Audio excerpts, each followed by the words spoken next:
गुरमीत। सोमवार को कई लोग करते हैं शिव पूजा में कई तरह की भूल। कहीं आप भी तो नहीं कर रहे ऐसे महापाप? अगर ऐसा है तो शिव पूजा में आपको क्या विशेष करना चाहिए, आज हम आपको यही बताएंगे।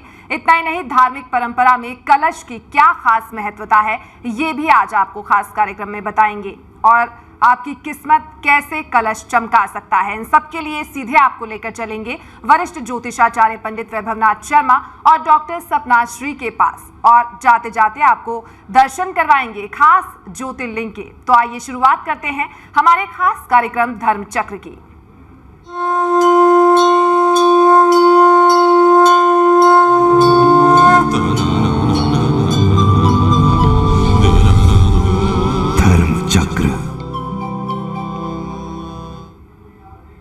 धर्मशास्त्रों में उजागर देव भक्ति की महिमा से उपजी श्रद्धा ने हर युग में भक्त और भगवान के रिश्तों को मजबूती से जोड़े रखा है। भक्ति के लिए कई पूजा परंपराएं और उपासना के उपाय प्रचलित हैं, किंतु आस्था में डूबे सारे भक्त शास्त्रों में बताई देव उपासना से जुड़ी सारी बातों के जानकार नहीं होते। इसलिए वो पूजा पाठ के दौरान कई अनजाने में छोटी छोटी चूक कर जाते हैं। तो कैसे इस भूल को सुधार सकते हैं आप, इन सब के लिए सीधे चलते हैं पंडित वैभवनाथ शर्मा के पास। नमस्कार। सोमवार को हम और आप अक्सर शिव पूजा करते हैं, लेकिन जाने अनजाने कहीं ना कहीं हम और आप बहुत बड़ी भूल कर जाते हैं शिव पूजा में। आज मैं आपको बताने वाला हूं कि क्या आप भी कहीं ऐसी ही गलती करके भगवान शिव को प्रसन्न करने के बजाय महापाप तो नहीं कर रहे। कहीं हमसे आपसे कोई ऐसी चूक तो नहीं हो रही जो उनकी कृपा दिलाने के बजाय उनको और ज़्यादा नाराज कर रही हो। तो आइए जानते हैं किन बातों का ध्यान रखना चाहिए जब आप सोमवार को शिव पूजा करें, या जब भी आप शिव पूजा करें तो शिव पूजा से जुड़ी खास बातें क्या हैं जो हर एक आम व्यक्ति को, एक शिव भक्त को जाननी चाहिए। उससे संबंधित जानकारी मैं आपको आज दे रहा हूँ। धर्मशास्त्रों में उजागर देव भक्ति की महिमा से उपजी श्रद्धा ने हर युग में भक्त व भगवान के रिश्तों को और मजबूती से जोड़े रखा है। भक्ति के लिए कई पूजा परंपराएं और उपासना के लिए बहुत सारे उपाय भी प्रचलित हैं, किंतु आस्था में डूबे सारे भक्त शास्त्रों में बताई देव उपासना से जुड़ी सारी बातों के जानकार नहीं होते। किसी को कुछ जानकारी होती है, किसी को कुछ जानकारी होती है और किसी को कुछ जानकारी का अभाव होता है। इसलिए वे पूजा पाठ के दौरान कई अनजाने में बहुत सारी छोटी या बड़ी चूक कर बैठते हैं। तो आइए जानते हैं, हम और आप कोई पूर्ण तो होते नहीं, माँ के पेट से कोई सीख के तो निकलता नहीं। मुझे भी किसी ने बताया, मैंने भी कहीं पढ़ा, वही जानकारी वही ज्ञान मैं आज आपके साथ बांट रहा हूँ। इसी कड़ी में शिव पूजा के दौरान भी एक ऐसी गलती कई भक्तों से जाने अनजाने में होती है, या यूं कहें कि ऐसी गलती करते नजर आते हैं।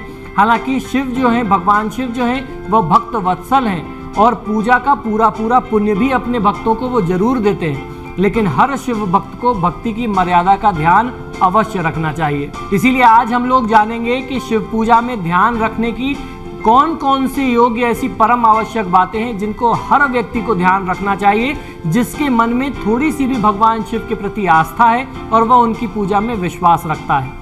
शिव उपासना में बिल्वपत्र का चढ़ाना पाप नाशक व सांसारिक सुखों को देने की दृष्टि से बहुत महत्वपूर्ण स्थान रखता है।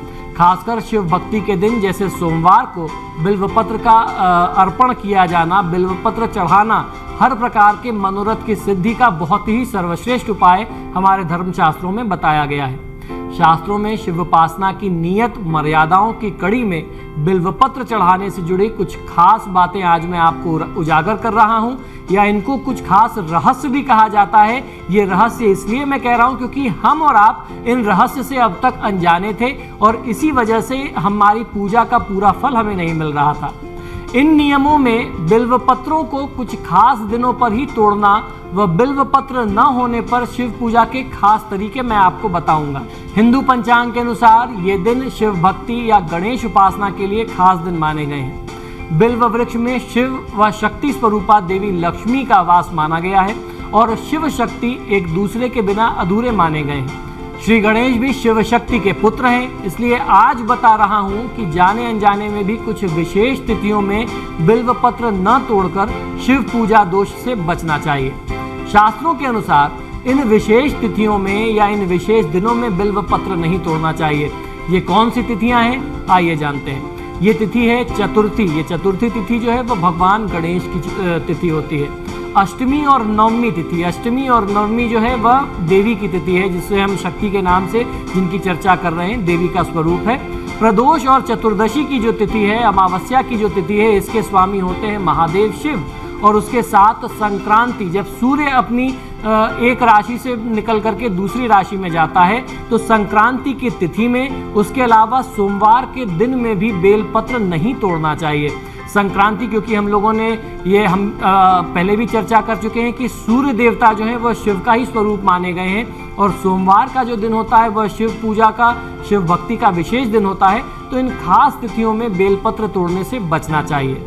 इन तिथियों पर बेलपत्र अगर आपके पास ना हो तब आप क्या करें? मान लीजिए आप सोमवार की तिथि में शिव मंदिर में जाकर के पूजा करना चाहते हैं और आपके पास बेलपत्र नहीं है, तो आपको क्या करना चाहिए?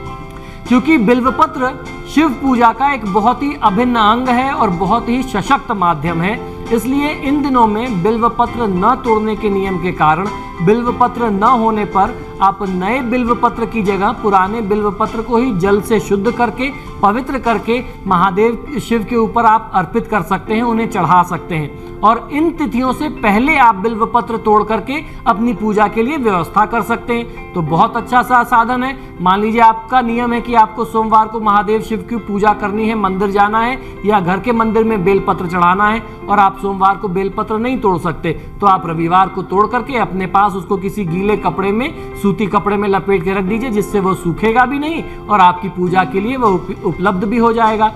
अब बात ये आती है कि आप किस विशेष मंत्र से भगवान शिव को बेलपत्र अर्पित करें। बेलपत्र अर्पित करने के लिए हमारे शास्त्रों में जो मंत्र मिलता है वह यह है: त्रिदलम त्रिगुणाकारम त्रिनेत्रम च त्रियायुधम त्रिजन्म पाप संहारम एक बिल्वम शिवार्पणम। मंत्र पुनः सुन लीजिए: त्रिदलम त्रिगुणाकारम त्रिनेत्रम च त्रियायुधम त्रिजन्म पाप संहारम एक बिल्वम शिवार्पणम।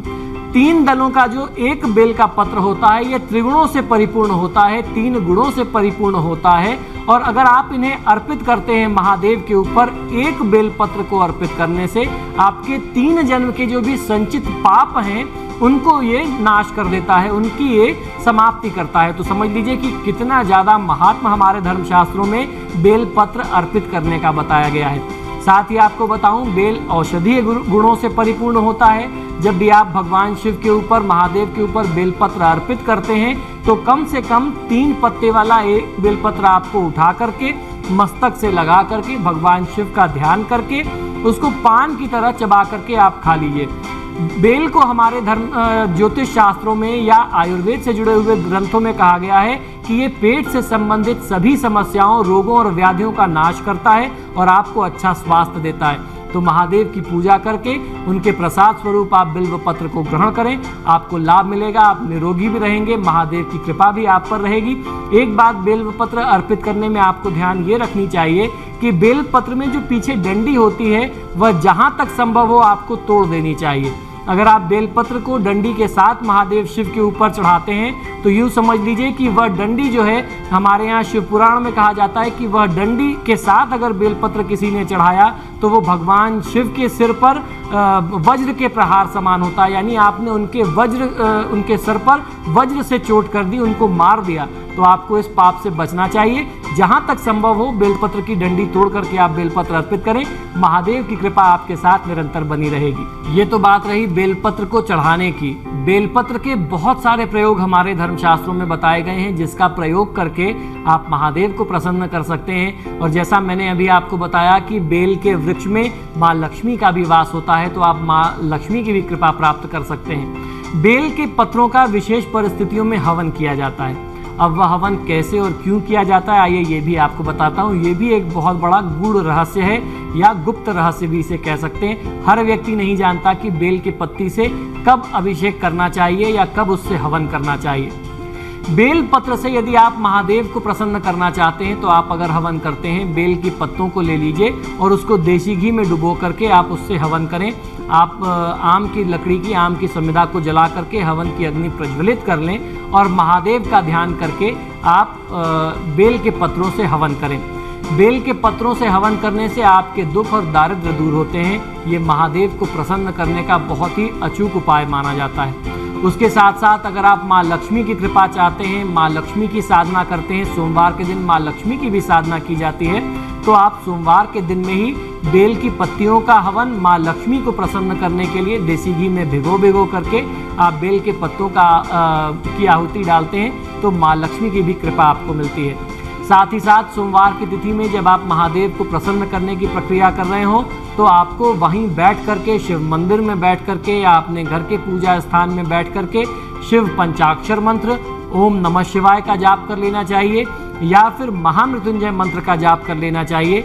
इन मंत्रों का जाप करने से आपके जीवन के जो भी कष्ट हैं, जो बाधाएं हैं, जो वो आपकी सफलता में व्यवधान बार बार आ जाते हैं, वह सारी बाधाएं, सारे व्यवधान दूर होते हैं और आप स्वस्थ भी रहते हैं। मृत्यु के ऊपर आप जीत करते हैं, महादेव की कृपा से आप मृत्यु को जय कर लेते हैं, इसीलिए इस मंत्र को महामृत्युंजय कहा गया है। तो आइए जानते हैं महामृत्युंजय मंत्र का किस प्रकार से आपको जाप करना चाहिए। ओम त्र्यंबकम यजामहे सुगंधिम पुष्टिवर्धनम उर्वारुकमिव बंधनान मृत्युर्मुक्षीयमामृतात्। मंत्र एक बार पुनः सुन लीजिए। ओम त्र्यंबकम यजामहे सुगंधिम पुष्टिवर्धनम उर्वारुकमिव बंधनान मृत्युर्मुक्षीयमामृतात्।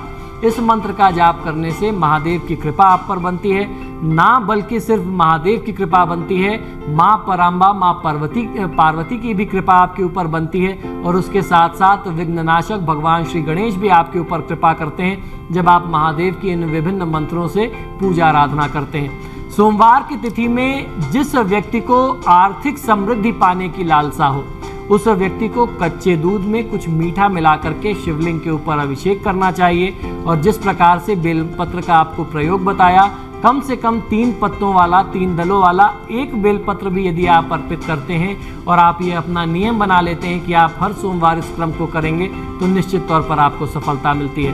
तो ये बहुत सरल से बहुत छोटे से उपाय हैं जिन्हें आप अपना करके अपने जीवन में लाभ ले सकते हैं और सफलता के मार्ग पर आप हमेशा अग्रसर रहें, ऐसी ही हमारी प्रार्थना है। तो सुना आपने, बिल्वपत्र से अगर आप महादेव को प्रसन्न करना चाहते हैं तो ये छोटी छोटी बातें हैं जिनका आपको खास ख्याल रखना होगा और अगर आप इन बातों का ख्याल रखते हैं तो महादेव जरूर प्रसन्न होंगे और आपकी मनोकामनाएं जरूर पूर्ण करेंगे। फिलहाल यहाँ पर रुकेंगे एक छोटे से ब्रेक के लिए। ब्रेक के बाद आपको बताएंगे धार्मिक परंपरा में कलश की क्या है खास महत्वता और सोने सी आपकी किस्मत कैसे चमका सकता है कलश। फौरन लौटेंगे इस ब्रेक के बाद। धर्म चक्र